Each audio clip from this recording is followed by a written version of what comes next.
Welcome to EEP Africa Knowledge Week 2026. Thank you for joining us. This session is being recorded.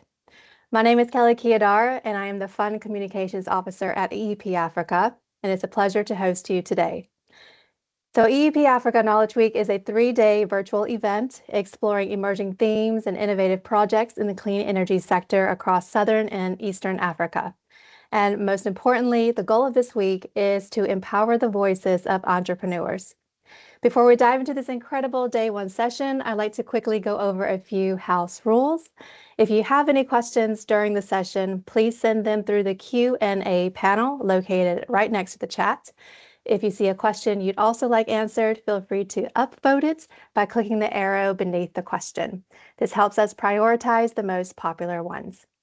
And we will do our best to answer as many questions as possible at the end, time permitting. Without further ado, we have an exciting session on scaling charging infrastructure for e-mobility in Africa. Now, I would like to invite one of EEP Africa's portfolio managers, Noel Amoa, to introduce a showcase session of a few of our grantees. Noel, handing it over to you. Thank you so much, Kelly. It's very great to see everyone. I've been looking forward to this session. We are hoping it will be insightful and useful to all of us. We wanted to have our first session being a showcase of our portfolio companies, because I think even as being in the sector, we know that even when we talk about scaling charging infrastructure, there are investors, partners, as well as companies that are already implementing or activities or business models that are contributing to scaling of charging infrastructure.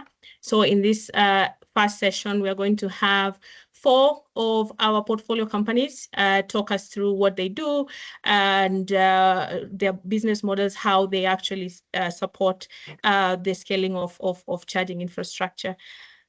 So we will kick off with Nights and Apps, and let me just get the...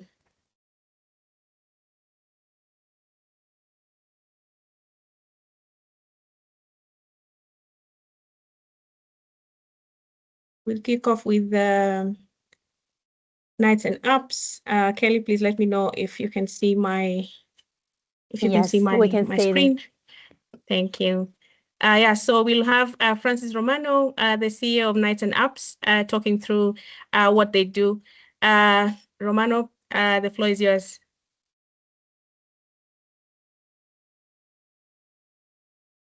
Thank you, Noel, and thanks to everyone here. Do I need to turn on my camera? Let me see. Okay, yeah, there I am. Noel, though I don't see on my screen, I see showcase of portfolio companies. Good. So I'm happy to be here and just to share our experience in charging infrastructure. We are Knights Energy, and we are present in East Africa. For the EEP project, our work has focused entirely on Kenya, where we deploy electric vehicle charging infrastructure that is supported by renewable energy. And on the consumption side of that infrastructure, we also deploy electric vehicle taxis utilizing this charging infrastructure. So we have been able to install up to 67 charge points within Nairobi and its environments. We already operate, and through the support of EEP, we've been able to design commercially facing a charge point management system. It's called eCharge Africa, available for download over Android as well as iOS. It's available on our website as well. And we currently operate up to 67 charge points, both in commercially available spaces as well as public spaces. We believe it is the most used network within Nairobi. It supports up to 1,000 users within the city, and it has cumulatively deployed up to 845 megawatt hours according to our platform, which is available out there for verification. On the taxi side, we've been able to deploy 29 new electric vehicles through this support from EEP. And combined with our old fleet, we have covered up to 8.5 million kilometers of clean mileage within Nairobi, reaching approximately 800 tons of CO2 abated through this process. So that is where we are. Back to you, Noel, if that gives a good summary of what we have done through the EEP project. Thank you. Thank you so much, Romano. So we'll move over to Stima Mobility. And the CEO of Stima, Jason Grass, is with us. Jason, please take it away. Thanks, Noel. Thanks, everyone. So my name is Jason. I'm the CEO and co-founder of Stima Mobility. We have been on the market for the last couple of years. It started in 2020 when the industry was nascent, and now every year we see how the development are going forward, which is good for everyone. We started with demonstrator back in 2022 to get an understanding of battery swapping and electric two-wheeler benefits for the riders, and from there on really focused on the battery swapping infrastructure rather than the two-wheelers. We have developed over the last couple of years software to manage battery swapping. We used to say that swapping batteries is easy. In essence, it's exchanging empty boxes for full boxes and getting a payment for that. But the complexity of battery swapping is really in the management of the software, management of the infrastructure, and management of the assets.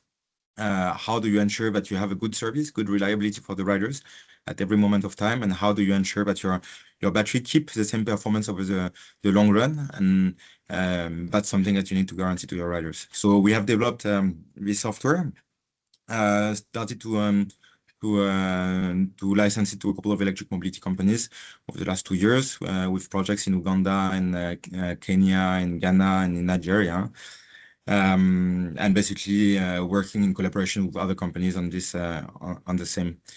Recently, we have also launched a new project, which is an interoperability platform that we call Oko Energy, as we see that one of the big bottlenecks of the deployment for the electric two-wheeler sector is really much the question of how do you manage infrastructure that have no scale effect in between each other. So we strongly believe in collaborations in the industry and are launching a battery that can fit in multiple motorcycles that will be operated across several countries. I'll stop there. I know there will be a lot of discussions over the next hour. So thanks, everyone. Thanks, Jason. Then we'll move over to Fika Mobility. We have the CEO of Fika Mobility, Rishi Kohli. Rishi, please, the floor is yours. Good afternoon, all. Hi, I'm Rishi Kohli, CEO of Fika. We also started around late 2020, 2021, same time as Jason. In fact, our journey has pretty much been growing at the same sort of pace and doing different things together and always exchanging notes with the team at Stima. Fika primarily started off building electric motorbikes and then dabbling into different forms of charging, whether giving charges to riders to do charging at home. And then we also looked at deploying 3 or 4 charging swap points in Kisumu as part of our EEP grant. Over the last 2 to 3 years, we've put 80 two-wheelers on the ground, and we wanted to study mainly how riders were actually moving the day, how often the batteries were used, and where energy infrastructure breaks down in real conditions. And what we found out that this system was very hard to scale because battery management was complex for us to do. Downtime affected rider outcome, and the capital costs were extremely high, which basically meant the TCO, the total cost of ownership for riders, was not very competitive. Over the last 6 months, we've now partnered up with one of the largest battery swapping companies in the world from India, who've set up in Kenya now and have a huge financial mandate backing to deploy their interoperable batteries with different OEMs in the 3-wheeler and 2-wheeler space across Kenya to start with, and they're called Sun Mobility. They bring a very mature, like I said, 2 million swaps per month battery swapping platform to Kenya, with standardized batteries. That means reduced operational risk, increased uptime for the riders. Riders, I see with different battery swapping operators are doing the full, ecosystem of supplying the bike, deploying the battery, charging swaps points, that the riders are actually finding it very difficult and having long queues at battery swapping points. Their battery swap time is very quick, but more importantly, their charge time is under 90 minutes, which is very good for the riders. But why is this very good for us as FICA is it brings down the lower TCO for riders, which means, of course, they're not paying upfront for the battery. Energy cost becomes more predictable and usage-based. The downtime drops phenomenally for the riders. The battery life is optimized centrally, but also the battery is interoperable with other bikes that are in the market that they're going to collaborate with other OEMs. Riders can earn more as they ride. The maintenance costs fall, and yeah, that's pretty much it. Thank you so much, Rishi. Last but not least, we had Ag Energies. Ibrahim, if you're on the call, please let me know so that you can take over this final showcase.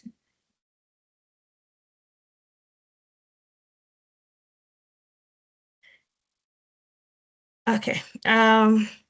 So yeah, if Ibrahim is not available, I will hand it over to Kelly. But before that, he has his hand up. I will give him the mic. Yes. Okay. If you can just turn on your mic, you should be good to go.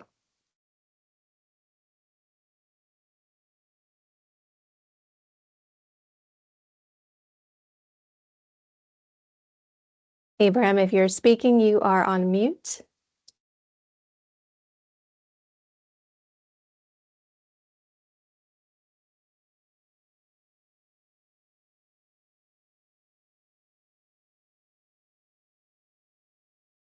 We'll give it a few more seconds. You are on mute if you are speaking, Ibrahim.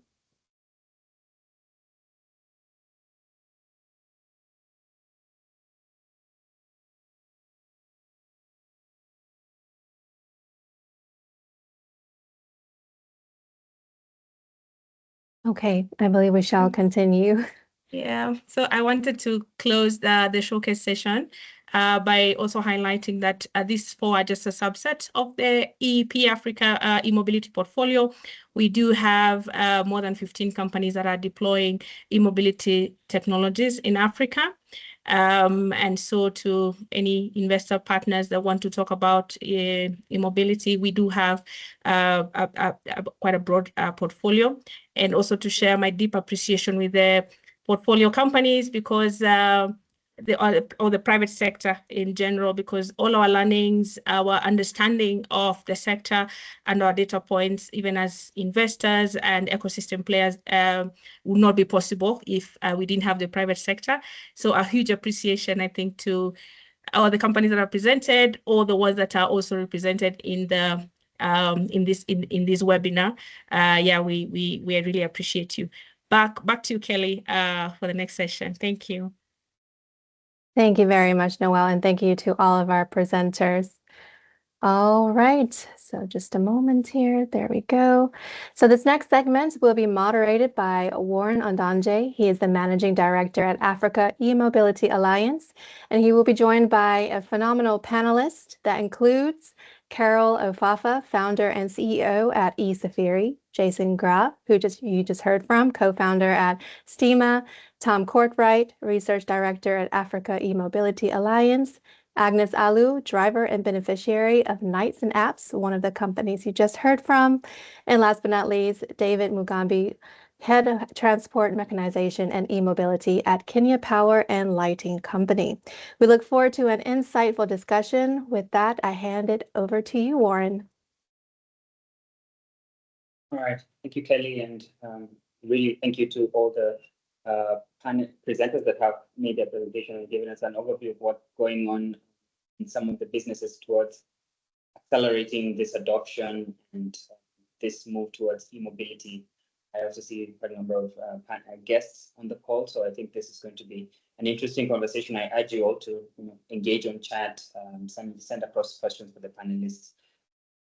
As we get started, so I'm reflecting back on some of the questions or the areas of insights that have been presented by the presenters. This conversation is obviously about charging infrastructure and how we're going to make it more manageable and accelerated for the African continent. The first question will be targeted towards myself, Jason, as well as Agnes. So one, we'll hear from Agnes about her practical experience and a little bit about some of the main challenges as an operator, as a driver using charging infrastructure on a day-to-day basis. What has that experience been and what are these practical challenges that you faced? And whether you see the current state improving, probably how it's improving in your view.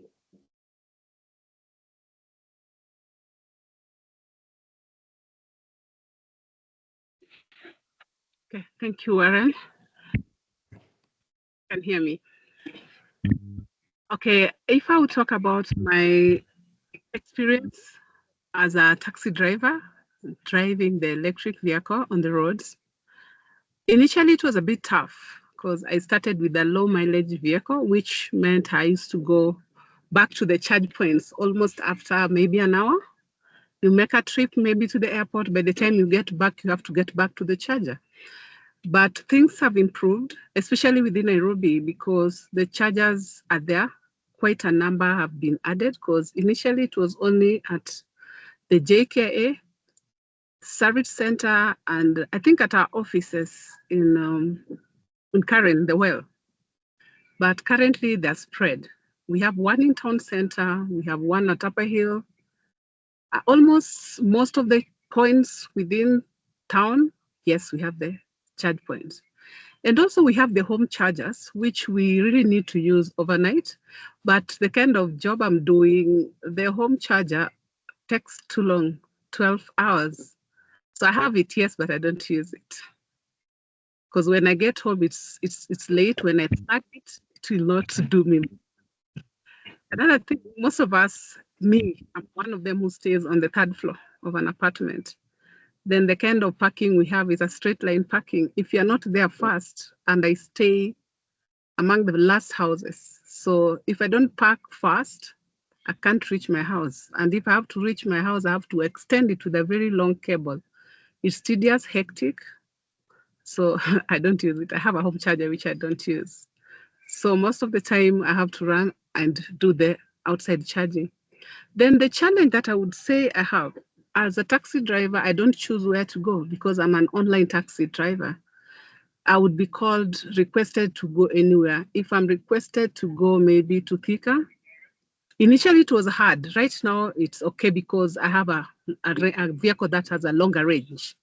So I can charge, go. And also the chargers are in Thika, there's a charger, yes, by the bus company. So you can boost it before you come back. But when you go past Nakuru, that's where the challenge is. I can charge up to Nakuru. At Nakuru, no charge, because Kisumu has a charge, which is faulty. I don't want to mention the company that installed it, but it's never working.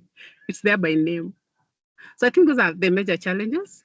I would wish to actually go drive far, but I face the challenge of not getting the charge. And if I use the slow charger,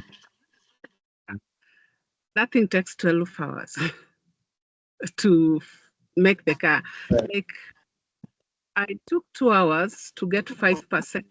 I stopped at that Kericho junction because I feared reaching Nakuru without a charge. It took me 2 hours to get 5%. It's frustrating. When I reached Nakuru, I was coming back to Nairobi from Kisumu. When I reached Nakuru, there was a fast charge, which I don't know was installed by who, but that particular day, the transformer blew out, so it was not working. So I got to the slow charger that is at West End. With my children in the car, we stayed there till morning to reach 50%. and I'd left Kisumu at midday. So I reached Nairobi the following day. Yeah, that's my experience as a Right. Yeah, very insightful, but also shocking about the real realities on ground, especially for this cross-country long distance travel where charging infrastructure is still limited. And these are still the early market challenges that are being faced, especially on the four-wheeler front. On the two-wheelers, Jason, probably you have a different experience on how you've engaged with some of the operators and the solutions you're trying to deploy in this, reducing this range anxiety and also the improving the user experience. So in your view and in your experience as well, what has STEMA been doing in enabling this headache around infrastructure availability to be reduced as much as possible? We just had from Agnes's experience. Yeah.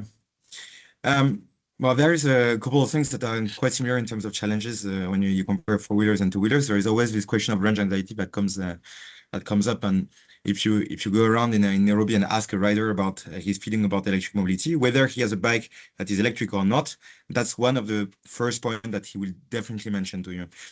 The way we see it is that when you ask a rider how much of mileage you need on one battery to be able to feel comfortable with his battery, he will tell you, I need a battery that does 200 kilometers, maybe 250 kilometers.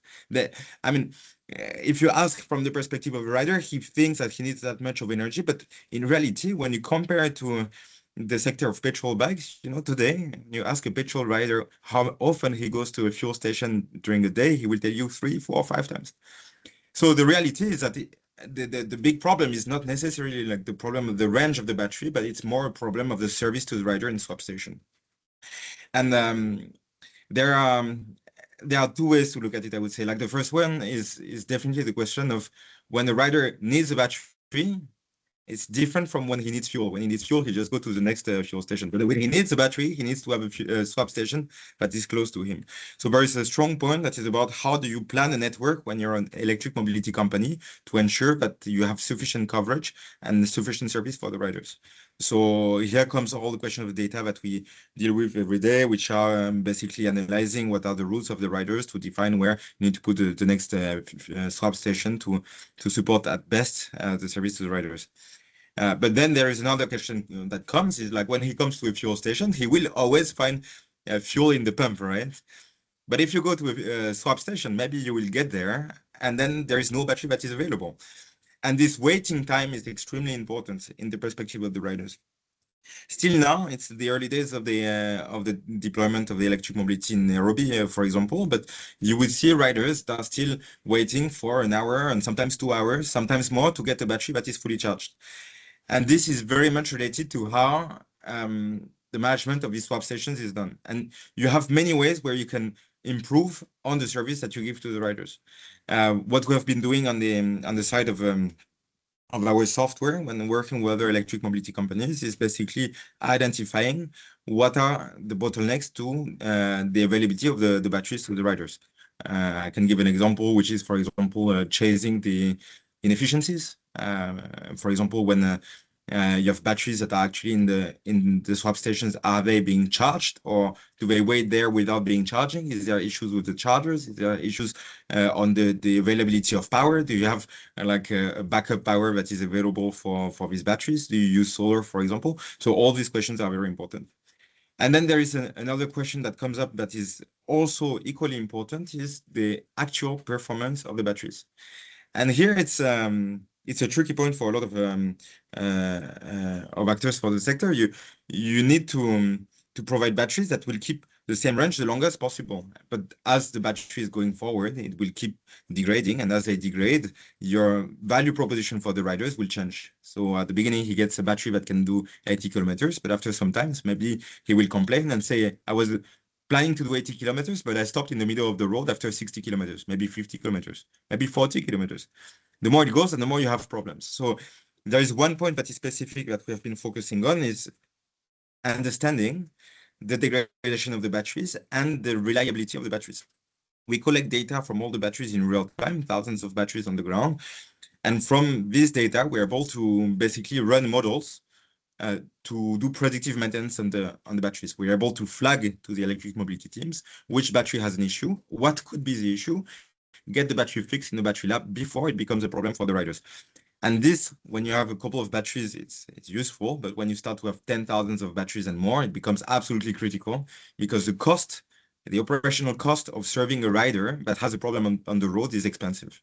And the complaint of a rider is always being heard much more than a rider that is happy. That's something that is common for all the sectors. So in order to avoid that, you really need to keep in sight what is the performance of your batteries and reduce as much as possible this degradation. And generally speaking, I think you have like that's not an easy task. You have always to think of it as a trade-off. And we always give this example of the speed of charge of batteries, which is another parameter that is important. If you charge a battery fast, the rider will find probably batteries that are fully charged in station more often. So you're solving the first problem that he's encountering. But then, like if you're charging fast, your battery will degrade, and then very soon he will encounter issues on the battery. So how do you manage these both things? Being able to identify through modeling and data what are the impact of such and such things on your business model in terms of cost, in terms of service to the riders, and managing this for improving your service quality. Yeah. Thanks, Jason. And yeah, you're right on the money there. It's more than just having a charge point or a swap station there. And the three elements that come to mind is the availability. Whenever the rider comes to the station, are they going to get the service? The uptime, which also has been a concern from Agnes about, will that charger be working when they need to connect, when that time, because it could be day, it could be nighttime. And of course, now this service continuity, looking at the batteries over the long term, how do you ensure the customer still gets that performance guarantee over time? But I still go back, especially now with the four-wheelers or maybe heavier charging, there's still a CapEx component to it, because for regions that are not as active or like in the cross-country areas, it's hard to justify an investment into high-power charging infrastructure when the utilization is going to be so low. So I think still in that sort of business modeling, but also checking from an investment perspective, that does it even make sense? I think that's important to support, especially both two-wheelers, but also in the four-wheeler market, to ensure that people who are now doing cross-country trips can efficiently travel with confidence. So I'd like to switch gears a little bit and just chat about some of the emerging trends and even some of the potential investor inclinations or views that are evolving in light of things to do with interoperability. And as the market matures, we're now seeing disaggregation of services, basically. And the question goes to Tom on some of the investor preferences and maybe even startup developments that are currently happening as the market is maturing. Where are we seeing areas of consolidation, potential aggregation? And yeah, how is the market maturing from that perspective as e-mobility infrastructure is growing, especially beyond urban centers? Yeah, super interesting question. Thanks, Warren, and thanks for having me on. So I think the fundamental thing is that when all of this first started several years ago now in Kenya, but in other countries, it's still very early days.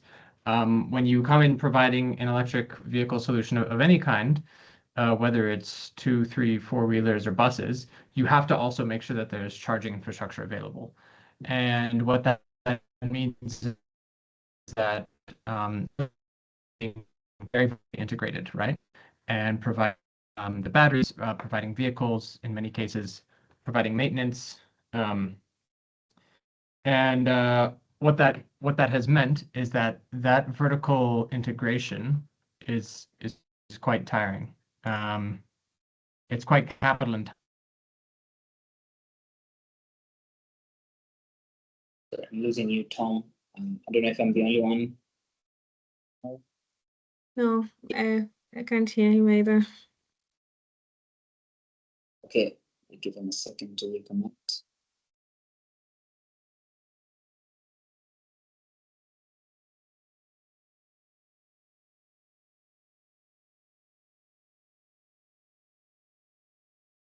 Okay, as Tom is reconnecting, we have a practical example from Carol, who has been working with these interoperable value swap systems, and it would be great to hear a bit more about what that experience is, and then hopefully Tom will be back on and can chime in as well. Carol. Yeah, thanks, Warren. Probably just to begin, I'd like to acknowledge what Agnes said before I talk more about the battery as a service and our model on interoperability. I think, you know, as private sector and, you know, those working in this sector, we do owe Agnes and riders and drivers like herself an apology. I mean, these are the early adopters that keep us in business, that have given us, you know, a good start. I mean, having to stay at a charging station all night with children in tow, I mean, that must have been a horrible experience, Agnes. And, you know, I truly want to acknowledge that a lot has to be done. And I think that's why it's important what EEP is doing and what these companies represented here today, as well as many others, are doing to solve this problem.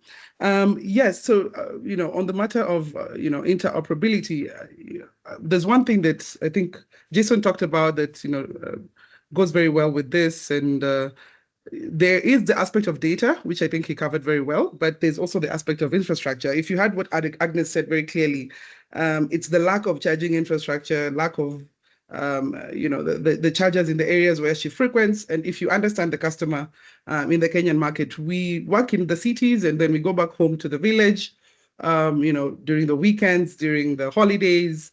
We want the flexibility to be able to work even in, you know, locations just outside the city like Thika, or Nairobi city like Thika, or outside Kisumu like, you know, Homa Bay, etc. And I think that infrastructure is a very big aspect of ensuring, number one, you know, we eliminate range anxiety, and that refers to the first question that you asked, Jason.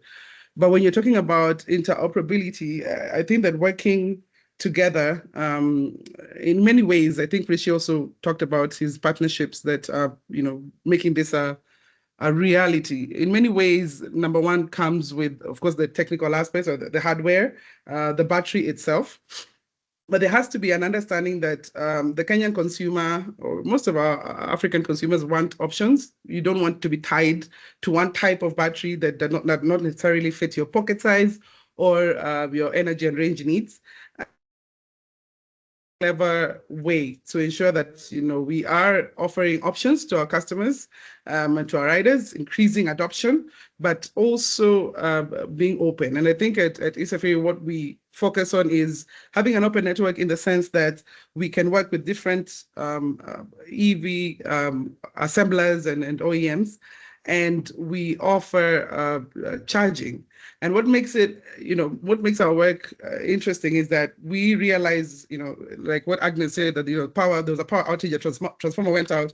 You know, how can we leverage solar to do this? So the point is that there's a very high investment required, right, to set up solar power charging stations and ensure that we can do battery swapping, we can plug in four-wheelers, etc. But my opinion is that this has to be done. I mean, it is a requirement, and the world is evolving and our needs are evolving, and we want to ensure that we can economically empower more people. So, you know, infrastructure is a non-negotiable, right? Building, developing that infrastructure before we even think about the data that we can use for predictive maintenance, the infrastructure has to be put in place. So for us, that technical interoperability starts from the battery. So we do test different types of batteries offered by OEMs. We look at the range, and given that we work in peri-urban and rural areas, we of course look at the type of bike. So is it good enough to work in an area where there's no road, or the road is not very good?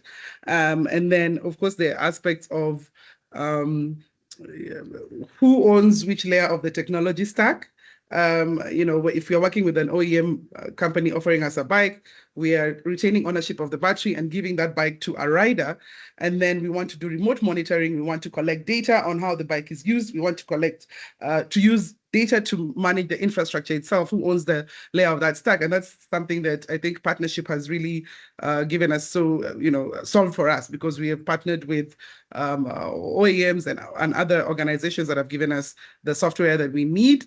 We look at it like there's no need to reinvent the wheel. There are, of course, products like what Jason Steamer is offering that could, work very well, and you don't really need to build that by yourself. And I think that's another thing that we are missing as EV companies in this country and on the continent, is that everybody's trying to build everything. And it's taking a lot of time for us to actually now expand the infrastructure we need to expand the adoption, because we are very busy trying to build all the layers of the tech stack.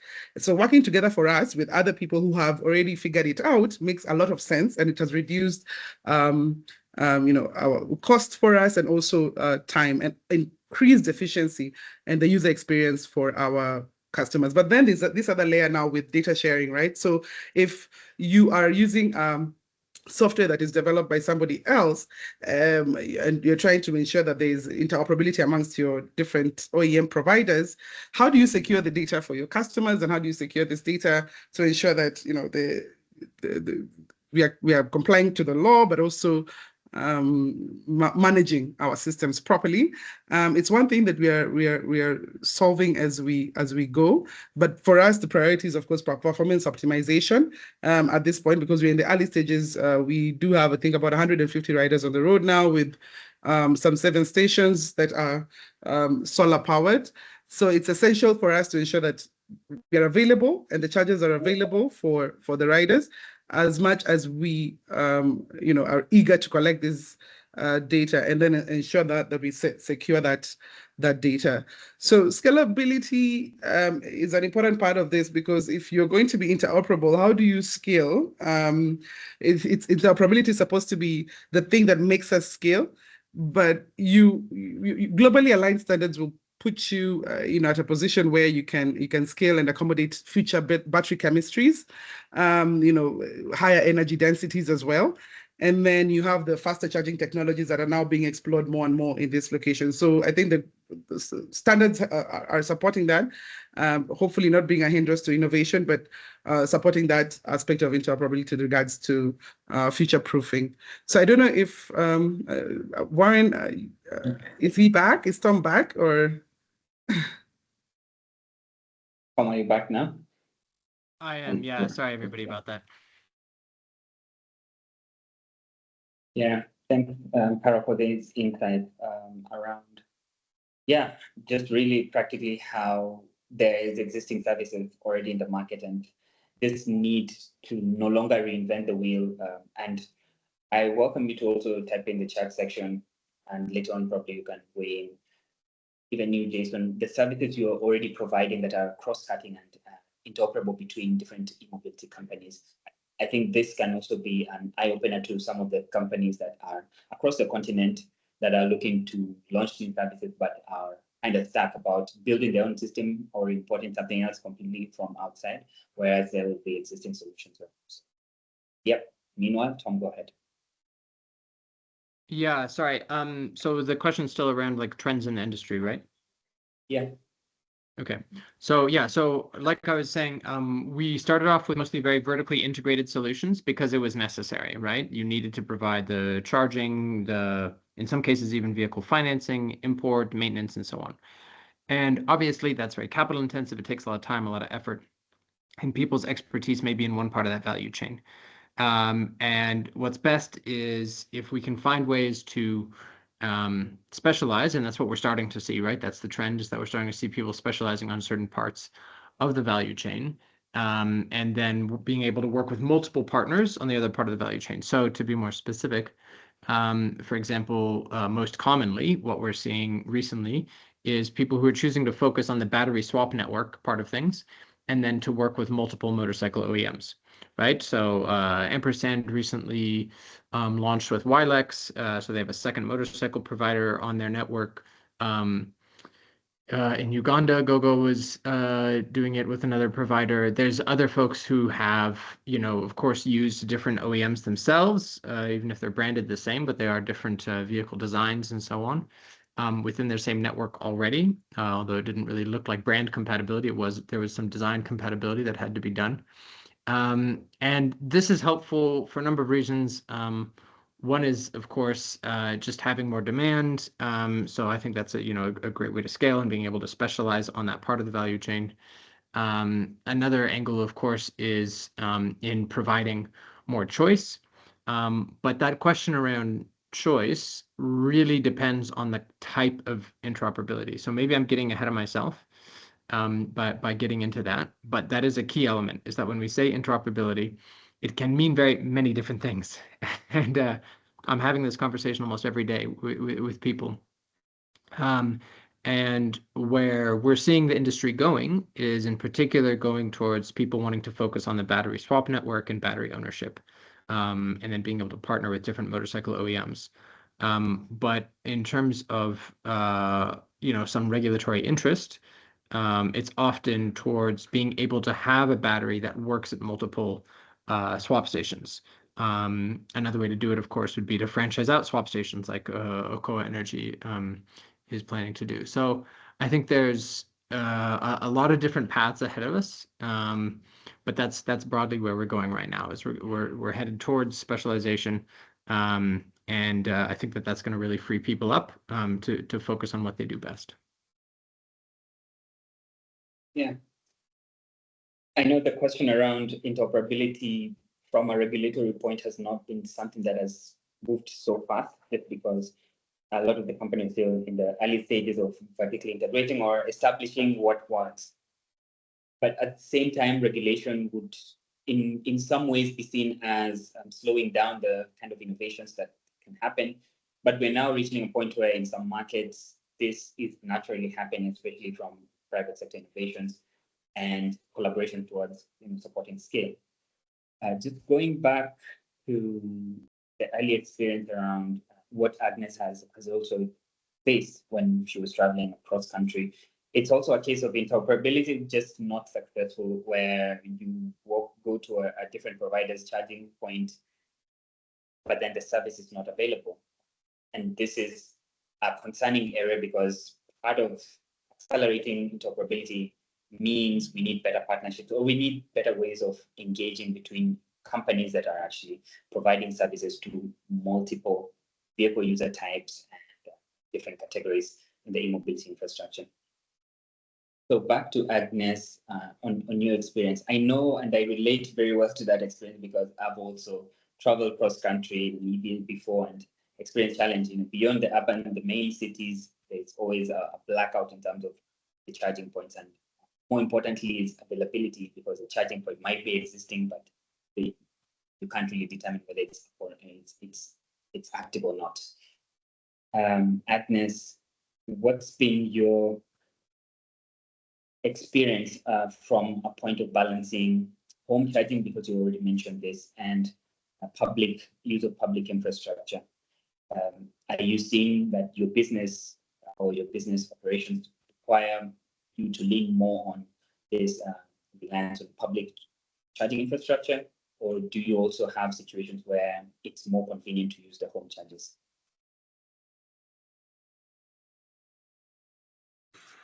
Okay, I would prefer the home charger because most of the time when you're charging at home, you're either resting or doing something in the house. But due to the kind of job I'm doing, the taxi job, most of the time you need to have the car charged first and you move out. So another challenge we have with the public chargers, because in Nairobi, yes, we have quite a number, but the vehicles on the road have also increased in number. There are three major players. This is the Knights company, there's the NetaV, and there's the readiness company that has the small vehicles. I think there are almost over 100 electric taxi vehicles on the road. And you realize most of the time we crumbled on one charger. Initially, Kenya Power never used to charge. So you realize it was always crowded. People used to sleep there literally because it was a free charge. And besides that, it's the nights and apps chargers that are actually spread across the ones that are doing the fast charge. We have one in town center, one at the airport. At Westlands, we have also 2, the fast chargers, and it's always crowded. And if you go there, you find 5 cars, you'll be there for 6 hours because every car takes 1 hour. And during peak season, that was in November, December, that's the peak season for the taxi business. It was a real challenge. And you move to one charger, it's packed. You move to the other one, it's packed. The slow ones are there, spread across, especially the major banks. We have the Standard Chartered that has chargers. You will not charge if you don't have an account with them. So I don't know how many accounts we'll have in order for us to charge. You go to KCB, there's a password that I don't know. I've never charged there because it's a challenge. You go to NCBA on Masaba Road, Upper Hill, there's a charger, yes, but it's restricted. You can't do more than 2 hours on the charger, it's a slow charge. At the same time, you can't charge beyond 4 o'clock, you can't charge before 8 o'clock. Such restrictions. So yes, chargers are available. We can charge, but we are many. The taxis are many. If I go to Neta V, which are major competitors, Nights and Apps, they have only 1 charge. But they are mean with it because they charge their people less, they charge us more. Whereas the 1 hours is charged the same across. We really don't discriminate. So there's still a challenge. The chargers are there, but the vehicles are increasing.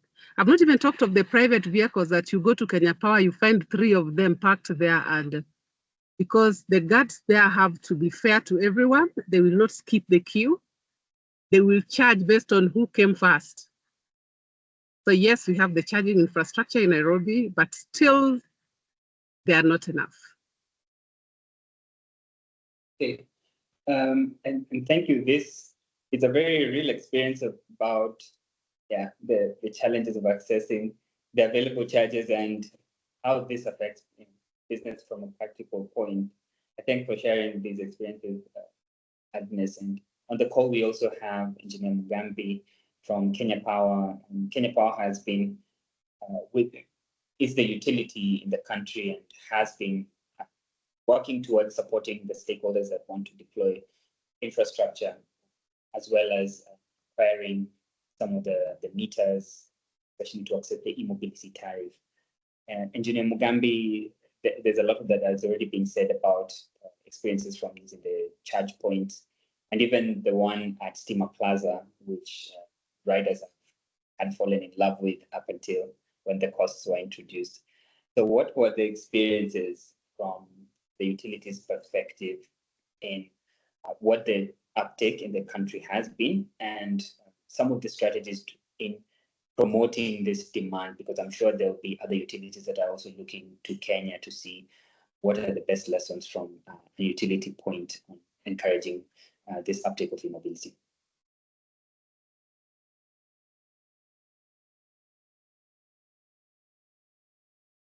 You are muted.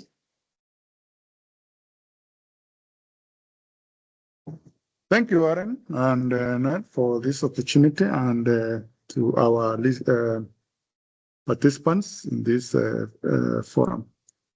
As you've heard, my name is Mugambi David, in charge of the transport services. I'm also the lead contact with the e-mobility space within the country.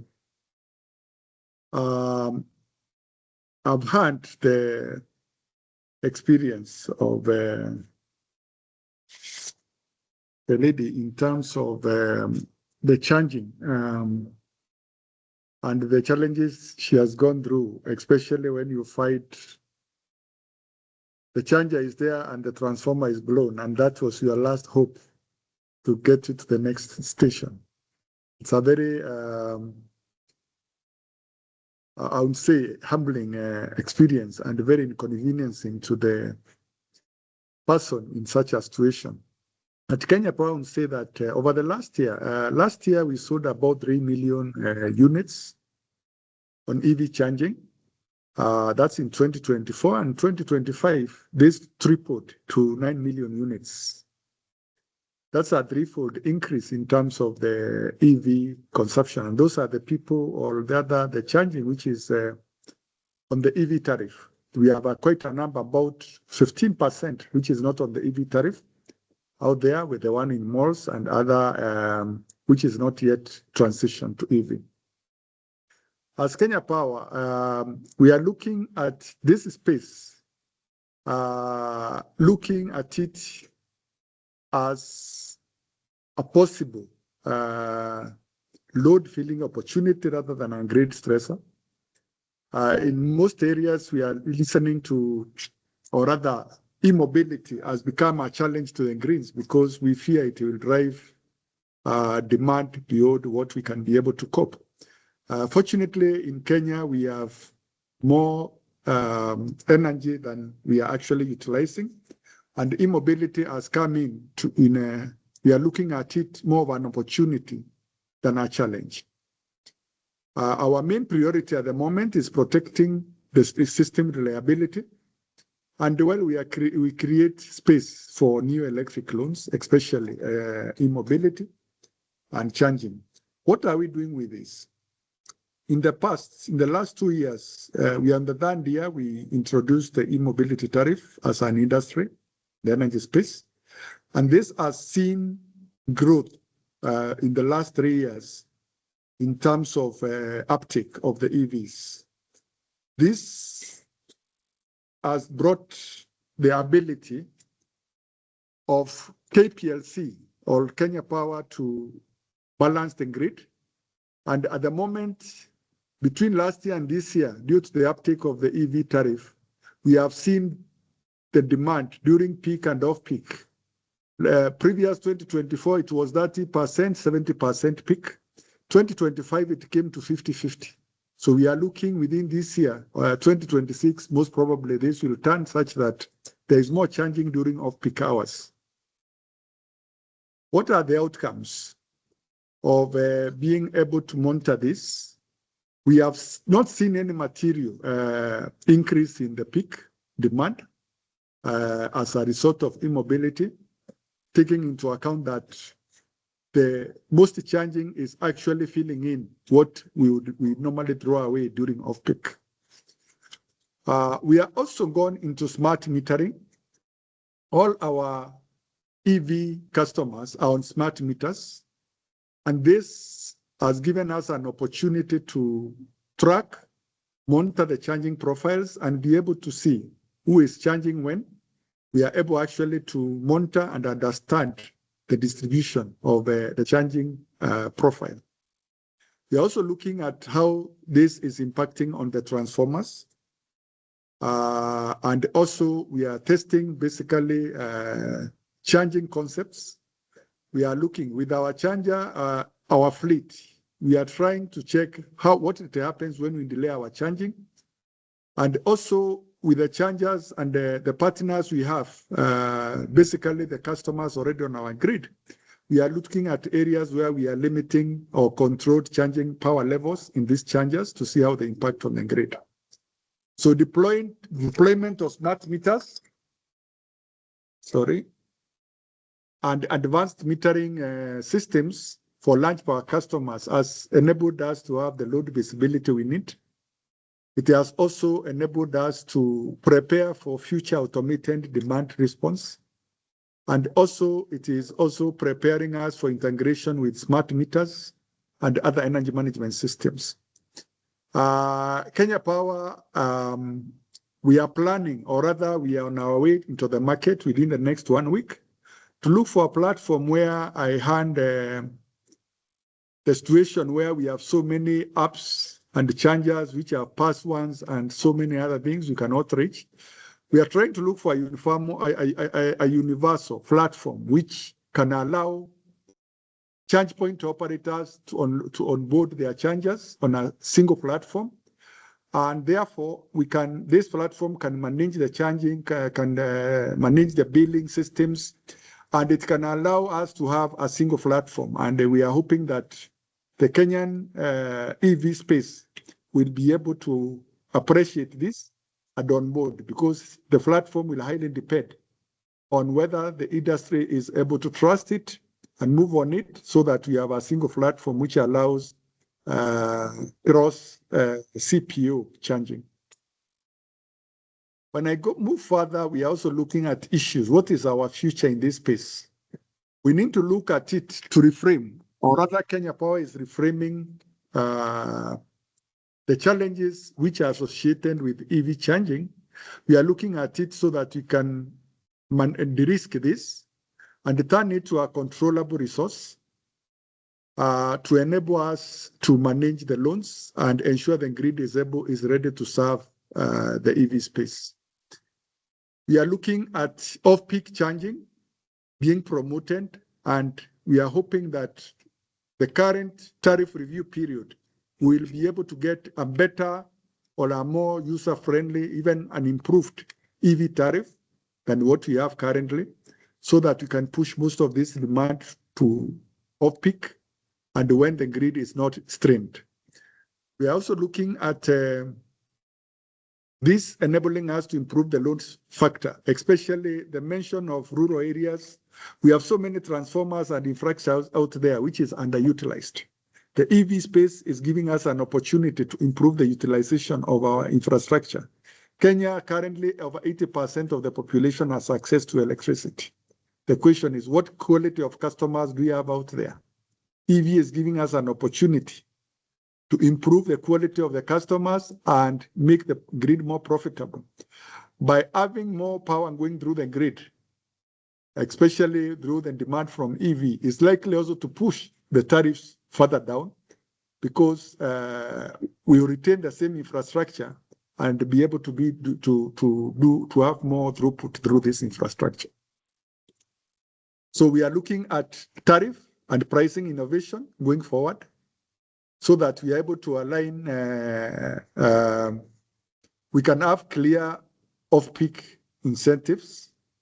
We are also looking at possible review of the tariff classes, because currently we have a limit of 15,000. There are the bigger depots who require more than those units every other month. So we would want to see an even ground whereby the power energy cost is not dependent on the volume, as opposed so that you can have a predictable tariff across board. We're also looking at improving our grid readiness through a distribution planning. We have this year, for the first time, our distribution planning team, our generation planning team, have come to look for data from the e-mobility space so that they can anticipate the future loans. So for the first time, we are incorporating the EV tariff, EV charging into our load forecasts, our distribution plans, our network expansion plans. So this will enable the future to be well taken care of. We are also dealing with we're having a lot of collaboration with players within the industry. Knights and App who are here, we have collaboration with them. The major players within the industry, Basgo, Spiro, Ampersand, we are actually managing to monitor their loans, support them in onboarding, and eventually the lessons we are learning are going into improving our services. The other issue we also have is ourselves. By running our own chargers, we are also running our swap stations. For example, now Nakuru City, for Kenya Power, all the bikes in Nakuru City are electric. In the next couple of weeks, we are turning Mombasa Island also for KPLC electric on all the bikes which are there. So as we want to experience exactly what our customers are going through so that we can have the lessons we need to improve our services. I won't go more, but just to close my remark, Kenya Power's perspective on e-mobility is that this is not a threat to the grid. It is a strategic opportunity which we are exploiting. And with our clean energy surplus, especially off-peak capacity, and the growth of our smart grid capabilities, which we are actually working on to make sure that we are able to see real time what is happening, and we can even share this information with the industry real time. EV will allow us to improve the system efficiency today, and we will also lay a foundation for a more flexible, digital and resilient power system for tomorrow. Thank you, Warren. I think those would be my remarks as far as KPLC and the utilities concerned. Yeah, thanks very much. And that's quite a lot to unpack on all the strategies, as well as what I appreciate is the lived experience, because you have this active network of the vehicles that you have deployed and you're operating yourself. So that makes a very relatable case, especially when you're listening and attending to some of the customer requests. And thank you for the input. And the one other standout comment is that there has been no visible demand increase on the grid as a result of these vehicles deployed so far. And so far, is that something you'd like to I stand to be corrected. I seen peak demand. The demand Peak is there. demand. As I mentioned, we have seen in the between last year and this year, the demand has gone up threefold in terms of units. So what we are trying to say is that it is not stressing the grid. Okay. We are able to accommodate it within our organic growth as it is, and we are not strained, and the grid is not about to be strained by EVs. So in terms of consumption, the units consumption, there is a threefold increase between the last 2 years. Okay, thank you for the clarification. And this really goes back to some of the concerns that in other countries, the utilities worry that this adoption of EVs is going to destabilize their peak demand. But so far in Kenya, with more than 40,000 EVs now, as of the latest statistics, cumulatively 40,000 units are not having a major or disruptive impact on the peak demand. So this is already a good signal and evident for others to also learn from. And it comes from, again, some of the input you've given around encouraging more off-peak consumption, especially for the large consumers. And I think this is also a good starting point, because at this point, when the industry is still young, finding ways to encourage this thoughtful consumption of taking advantage of the off-peak tariff now is better than trying to address it later when the industry, let's say, has already formed businesses and operations around only relying on the peak times. Because of time, I would like to get final closing remarks. Noel, I don't know how we are doing on time, whether we can have a comment from all the panelists before handing it back up. We still have, we were to finish at 4:30, so we still have some time to do a Q&A, and yeah. Right. 25 okay, minutes. perfect. So then we'll just open it up for the participants in the room. There has been quite a lot of discussion and input also coming on the chat section. I'll open up for the chat, the discussions in the chats to go on. So in this case, I'm just going to pick the questions a little bit randomly. And feel free to add in more questions in the chat section. So one question I see here is, how does energy availability, reliability, and pricing affect scaling charging infrastructure for e-mobility? I think it would be great to hear this both from the utility and Gambi, but also from you, Jason, especially on the operations that you've done in supporting mobility companies in optimizing their infrastructure. So this question reads, how does energy availability, reliability, and pricing affect scaling charging infrastructure for e-mobility? Engineer, I'll invite you back, and then we can also hear from Jason. Yeah, I'll give a short answer to that, but in short, availability, of course, it's important. Luckily for now, we have been working in an environment that have relatively good stability of electricity. For some of the station, the grid power is also supported by backup generators for the time when the electricity is down, which doesn't happen so much.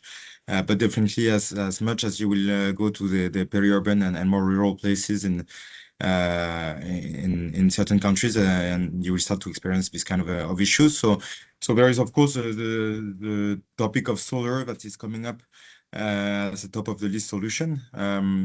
But to finance solar at large scale, you need to have a visibility on long term. So it's also managing the expectations of financiers with the expectations of the market deployment. So it's more a question of how the timelines are lining up.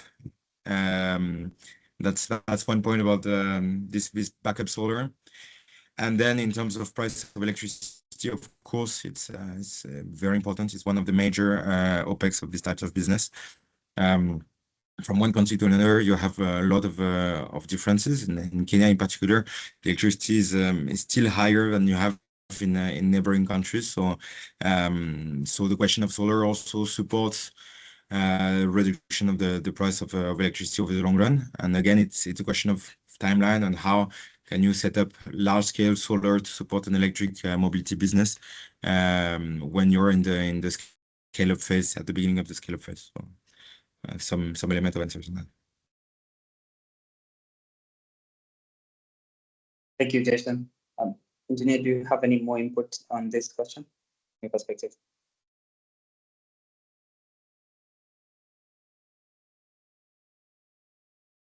I missed the question, eh? Sorry? Let me repeat. The question was, how does energy availability,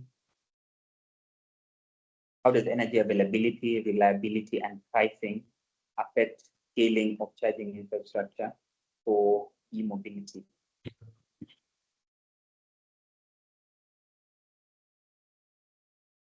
Thank you.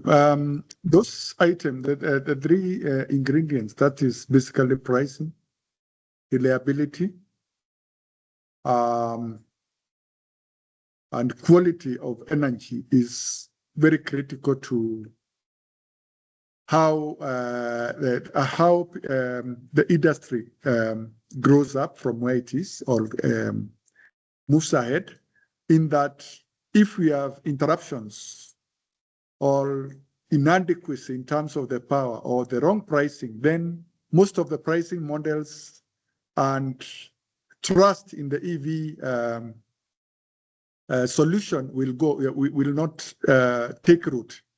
Basically, you cannot, if you went out with your car and in the morning you are not able to go to work simply because there was no power overnight, I don't think your neighbors are likely to take up the same solution you've had. If you have an experience like the lady had going to Kisumu at the back, and you are promised that is what you will get next time, I don't think she will attempt to go to Kisumu next time and spend 1.5 days between Kisumu and Nairobi. So we are looking at a situation in an environment whereby, as a utility, we are looking at making sure that we have a well-priced electricity, energy. 2, we are able to make it very reliable. And 3, of the right quality. Finally, also we are looking at possible integration of battery storage. Now that we are having excess power overnight, actually we are looking at in the next 2 years, we should have our first battery storage pilot so that we can see how to be able to support when systems are off or if the demand is likely to increase at peak times. So this battery storage is something we have online. And then, of course, within the industry, renewables are coming in very strongly. We are looking at our sister companies like Kengen putting up an entire solar on top of the dam in Masinga. We are also looking at renewables coming out of solar in northeastern and other parts. I think there is one also going on in Science Peru. So as an organization and as an industry, because within the industry we are quite a number of players, we are looking at how do we bring in more renewables so that even our pricing of energy can be able to be sustained at lower prices. I think those are critical ingredients to the growth and to the uptick of the EV solutions. Now that we are having, I heard a story about the rural areas. Currently, there is a situation in Nakuru where people bought electric bikes in Nairobi and somehow they transported them to Nakuru and they have no swap. So those bikes, I have about 5 bikes packed because they have no access to swapping.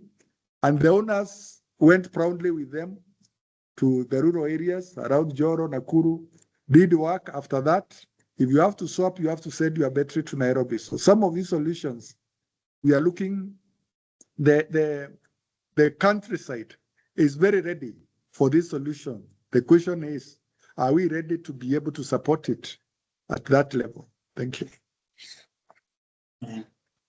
Thanks for the insights. And again, just echoed the same questions that have been asked around reliability, availability, and the pricing still playing a critical role in enabling this infrastructure to be accessible. There was still a question on the chat as well. And this one I'll redirect to both. Sorry. Yeah, Warren, I also wanted to flag there's also questions on the Q&A section. So over and above the chat, there's also other questions on the Q&A. Okay, so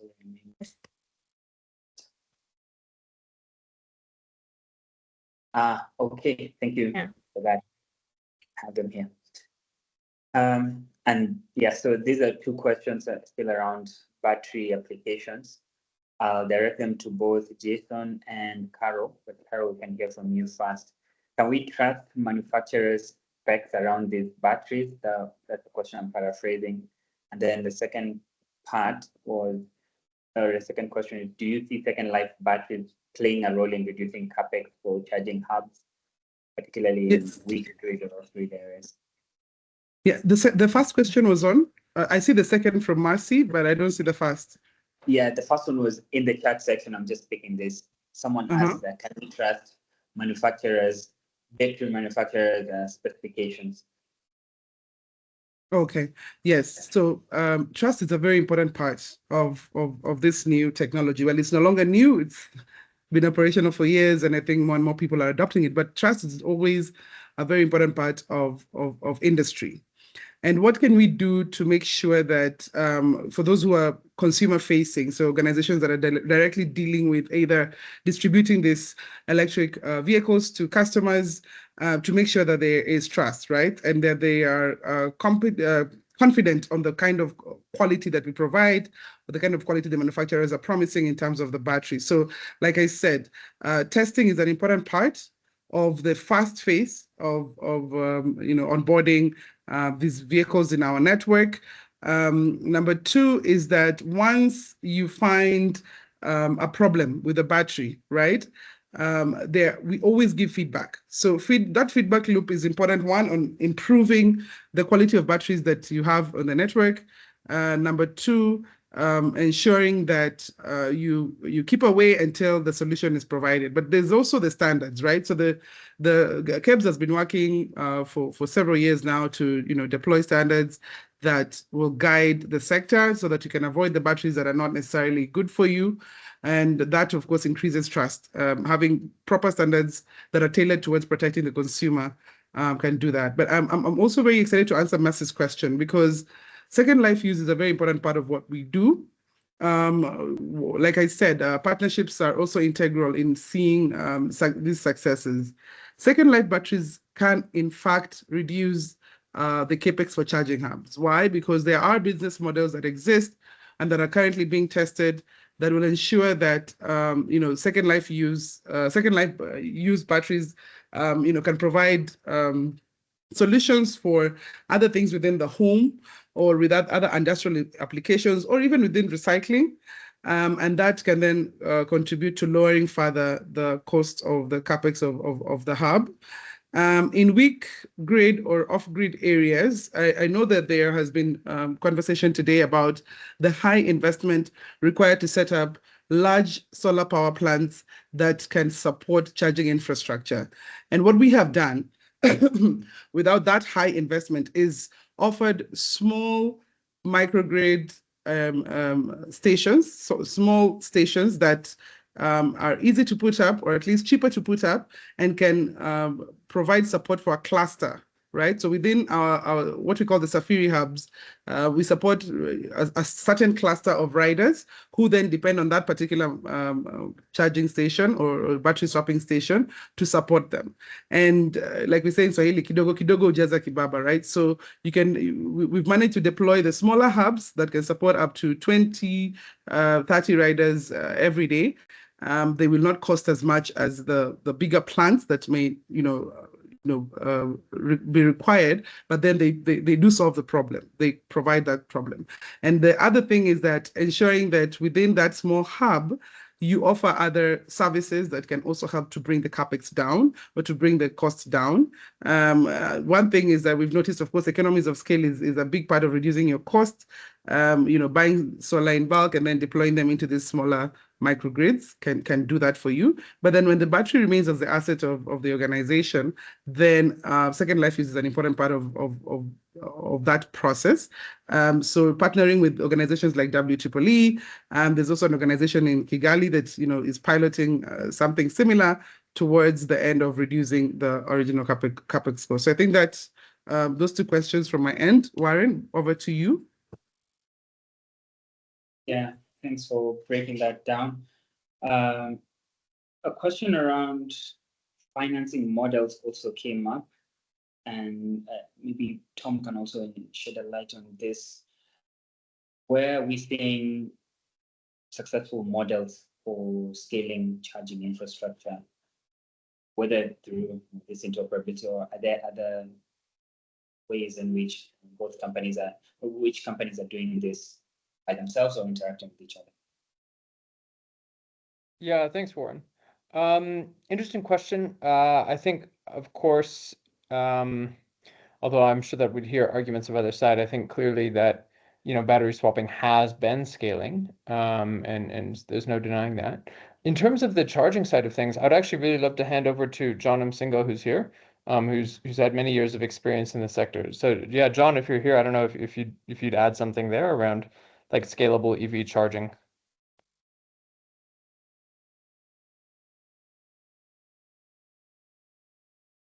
Hi, everyone. Thanks a lot. Interesting question, Tom. I'm actually at a charging point right now, and it's not working. But just to answer the question, Tom, Agnes actually just said it. There will never be, in my view, enough charging points that will actually fit the vehicles that are there. The vehicles will always be more than the charging points. So, if you look at all the companies right now, they are all bringing vehicles, but the charging infrastructure is always lagging behind. At Kabisa in Kigali, we also have lines at our charging points.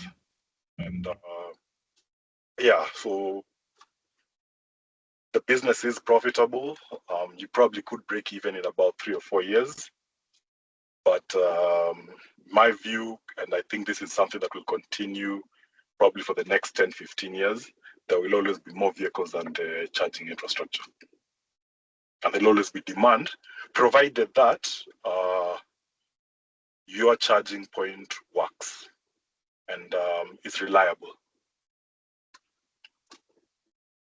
Thank you.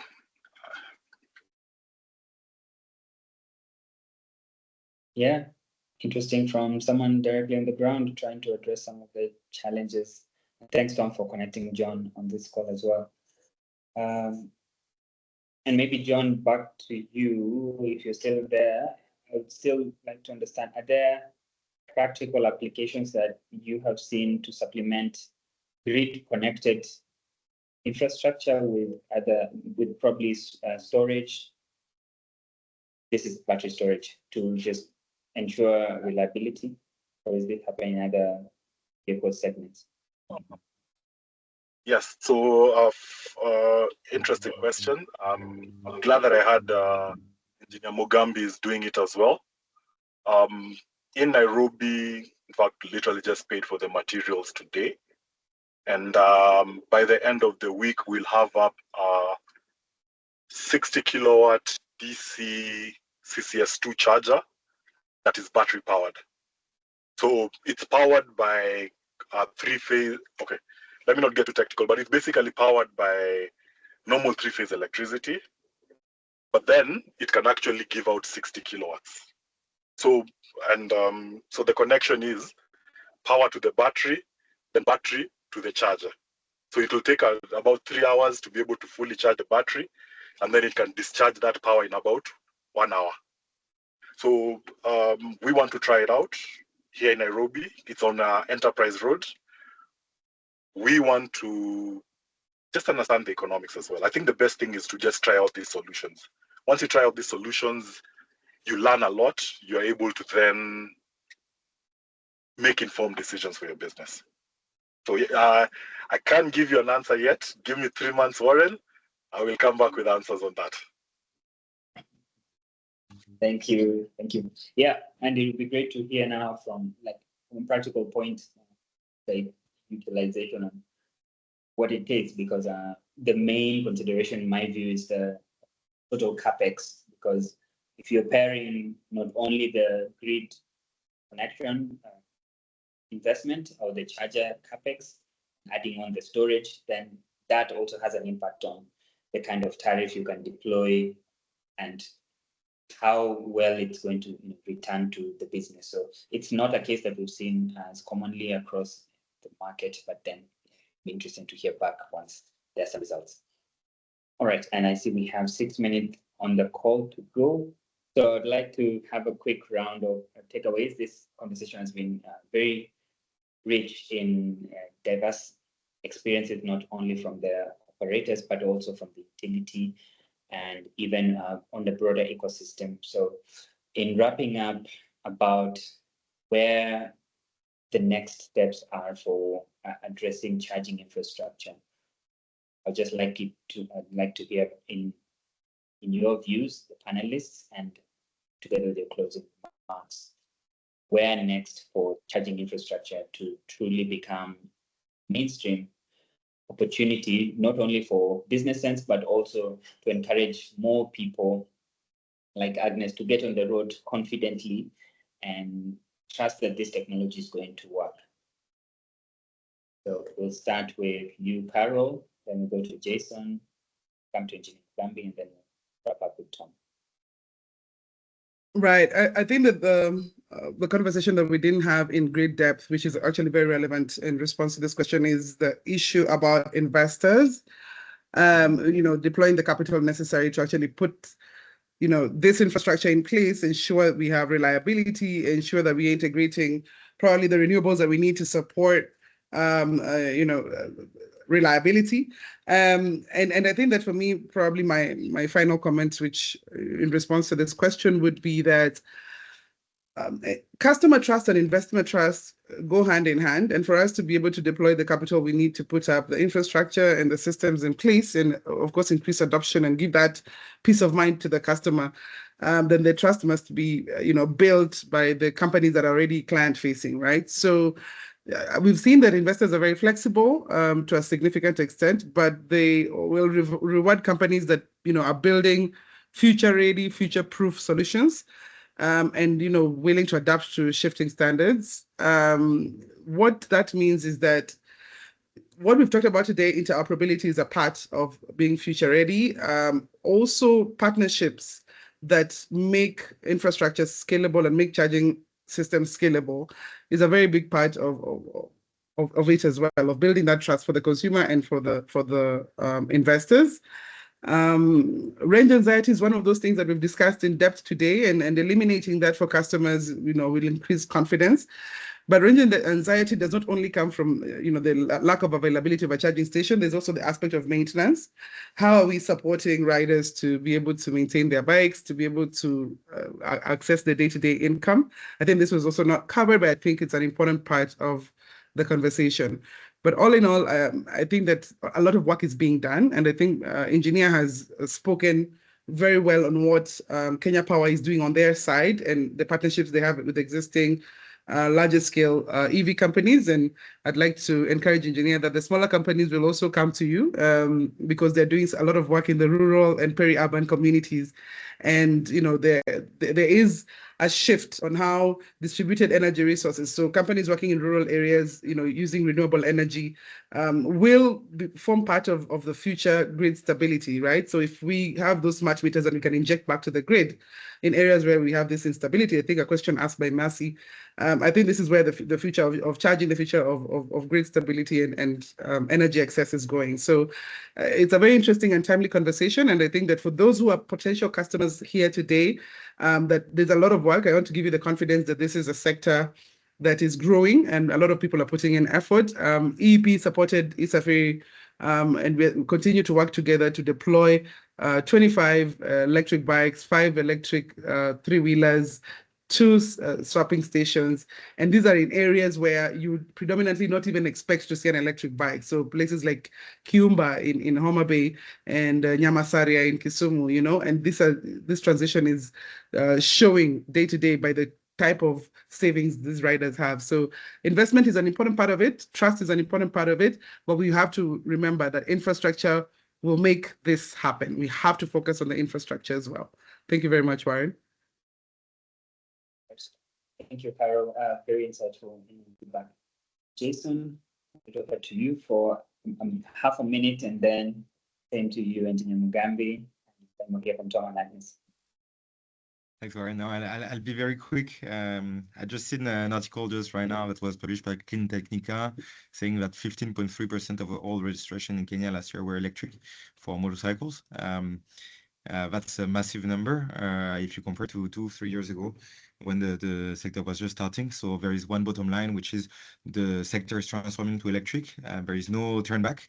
That's for sure. Now it's upon all of us together to solve the question of sustainability of this scale up, and also the question of the service to riders, to make sure that while the electric mobility is growing, everybody is truly benefiting from it. Jason. Thank you. Thank you, Warren. I would say that on my closing remarks, I want to assure Carol that we are not only supporting the big boys and girls in the space. We are also supporting the smaller ones and the growing ones, starting ups. Right now, I think I heard Fika talk about Sun Mobility. We are supporting them. Please come and we'll be able to give you all the support you need. One of the projects which we have this year is basically synthesizing. Now that practically EV, last year we were talking about EV in about four counties in Kenya. As of last week, we were talking about 39 counties, which we have EV footprint in the country. And all this, so with that enormous and rapid growth and expansion, we are looking at synthesizing our own stuff so that we can build the necessary capacity to support everybody across the country, not just in Nairobi. On the grid, we also brought in the teams which run the grid so that, as I mentioned earlier, we are planning for EV. All our plans right now have EV in it. And as I close, I wish to invite you to the Kenya Power annual EV conference, which we will be hosting in April between, I think, 15th and 18th. We are still planning for it. It has become a landmark event annually within the EV space, whereby we bring in the entire industry for purposes of having further discussions and being able to promote and share across the entire industry. Thank you. Thank you, Engineer. Tom, then over to you. Sure. I'll just wrap up really quickly, which is that we're going in the right direction. What we need right now is continued support for innovative business models. We need support around some of the technical aspects of interoperability to do a little bit more R&D, things like dual voltage systems and so on. And we, need significant chunks of capital, patient capital, in order to continue to scale EVs. So thank you again to EEP and everybody on this panel for the work you're doing in this industry. Thanks. Agnes, over to you for your closing remarks in 10 seconds.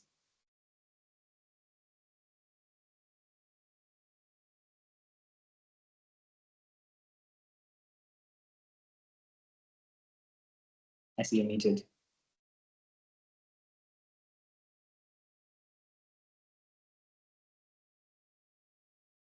Agnes, you're muted and you're speaking. All right.